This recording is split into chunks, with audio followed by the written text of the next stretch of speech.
Lavanya. I'm practicing diabetes in Hyderabad for the past 5 years at Pragati Nagar, earlier at Somajiguda.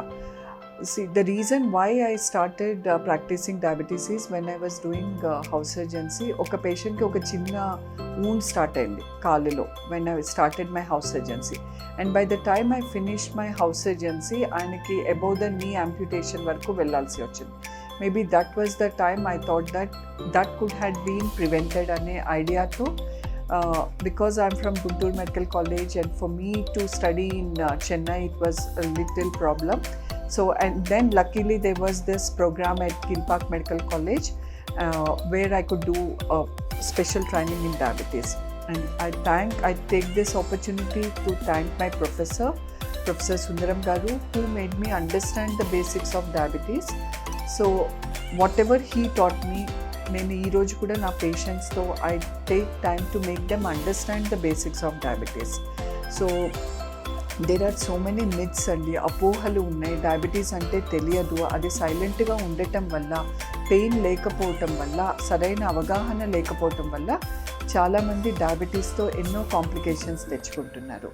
So ఎవరైనా సరే ఇక్కడ వచ్చినప్పుడు, weather వాళ్ళు కొత్తగా వచ్చిన వాళ్ళైనా, కొత్తగా డయాబెటీస్తో డిటెక్ట్ అయిన వాళ్ళైనా సరే, లేదా ఎన్నో ఏళ్ళగా డయాబెటీస్ ఉన్న వాళ్ళైనా సరే, ప్రతి ఒక్కరికి ఇక్కడ ఫస్ట్ టైం అనేది మనము వాళ్ళకి we make them understand the basics. అసలు డయాబెటీస్ అనేది ఎందుకు వస్తుంది, ఎందుకు మన ఇండియన్స్ అందరు చెప్తారు ఇండియా ఈజ్ డయాబెటిక్ క్యాపిటల్ అని. But why is that capital? Okay, just because capital అని చెప్పేసేసి మనము దాన్ని అలా ఉండనివచ్చా? లేదు, డయాబెటీస్ని ప్రివెంట్ చేయొచ్చు. సో ఒక పేషెంట్ డయాబెటీస్తో వచ్చినప్పుడు if we can make efforts, వాళ్ళ ఫ్యామిలీలో అది నెక్స్ట్ వాళ్ళకి రాకుండా if we can also educate them, so that would be success for me as a doctor rather than treating ఒకళ్ళని డయాబెటీస్తో ఉన్న వాళ్ళని. డయాబెటీస్ ఆల్రెడీ ఉన్న వాళ్ళని ట్రీట్ చేస్తాం, బట్ డయాబెటీస్ రాకుండా ప్రివెంట్ చేయగలిగితే అది మాకు సక్సెస్. సో డెఫినెట్లీ ఇక్కడ I also take an opportunity to explain to you certain things about diabetes అండి. డయాబెటీస్ మన ఇండియన్స్ డయాబెటీస్ రావడానికి 2 మెయిన్ కారణాలు. చాలా రకాల డయాబెటీస్ ఉంది, అందుట్లో మనం రోజు చూసేది ఆర్ కామన్గా చూసేది టైప్ 1, టైప్ 2 ఆర్ ప్రెగ్నెన్సీలో వచ్చేది. ఇంకొంచెం లెస్ కామన్ మెడిసిన్స్ వల్ల, డ్రగ్ ఇండ్యూస్డ్ వల్ల వచ్చేది, రైట్? సో ఇప్పుడు నేను చెప్పేది టైప్ 2 డయాబెటీస్ విచ్ మనం డే ఇన్ డే అవుట్ చూసేది. ఓకే, డయాబెటీస్ రావడానికి 2 కారణాలు. ఒకటి నాన్ మోడిఫైబుల్ రిస్క్ ఫ్యాక్టర్స్, మన చేతుల్లో లేనిది, మనం మార్చలేనిది. మోడిఫైబుల్ రిస్క్ ఫ్యాక్టర్ ఒకళ్ళకి ఎందుకు 30 ఏళ్ళకి వస్తుంది, ఒకళ్ళకి ఎందుకు 50 ఏళ్ళకి వస్తుంది, ఒకళ్ళకి ఎందుకు అసలు రాదు. సో అది మనం అర్థం చేసుకోగలిగితే డయాబెటీస్ రాకుండా మనం చేసుకోగలము. ఓకే, నాన్ మోడిఫైబుల్ రిస్క్ ఫ్యాక్టర్స్లో మన ఇండియన్స్ అందరూ డయాబెటీస్ వచ్చే అవకాశం ఉంది, జెనెటికలీ మనందరం predisposed. Then the family history is a secondary factor. Then coming to modifiable, ఏది మనం చేయటం ద్వారా మన షుగర్ని కంట్రోల్లో పెట్టుకోవచ్చు లేదా షుగర్ రాకుండా చేసుకోగలము అనేది మోడిఫైబుల్ రిస్క్ ఫ్యాక్టర్. అందుట్లో ఫస్ట్ అండ్ ఫార్మోస్ట్ డైట్ అండి, second one is exercise, third one is stress. Okay, diet పరంగా చూస్తే చాలా అపోహలు ఉన్నాయి. ఓకే, అన్నం తింటేనే షుగర్ వస్తుంది, నేను అస్సలు స్వీట్స్ తిననండి అంటారు. ఫస్ట్ డయాబెటీస్ అంటే షుగర్, మనము రెగ్యులర్గా వాడే పదము డయాబెటీస్ అంటే షుగర్. షుగర్ అంటే తీపి మాత్రమే కాదు, మన ఆహారంలో 4 different varieties: carbohydrate, fat, protein, fibre. పిండి పదార్థం, కొవ్వు పదార్థం, మాంసకృతులు, పీచు పదార్థం. మన డైట్లో 80% పైన కార్బోహైడ్రేట్స్ ఉన్నాయండి. ఆ 80%ని 0కి తీసుకొని వస్తే షుగర్ కంట్రోల్కి వచ్చేస్తుంది, 100% కరెక్ట్. బట్ ఎన్ని రోజులు మనం అది సస్టైన్ చేయగలం? ఆ 80%ని 50%కి తగ్గించుకోగలిగితే డయాబెటీస్ లేని నేను డయాబెటీస్ వైపు ఇప్పుడే నా ప్రయాణాన్ని స్లో చేసుకోగలను.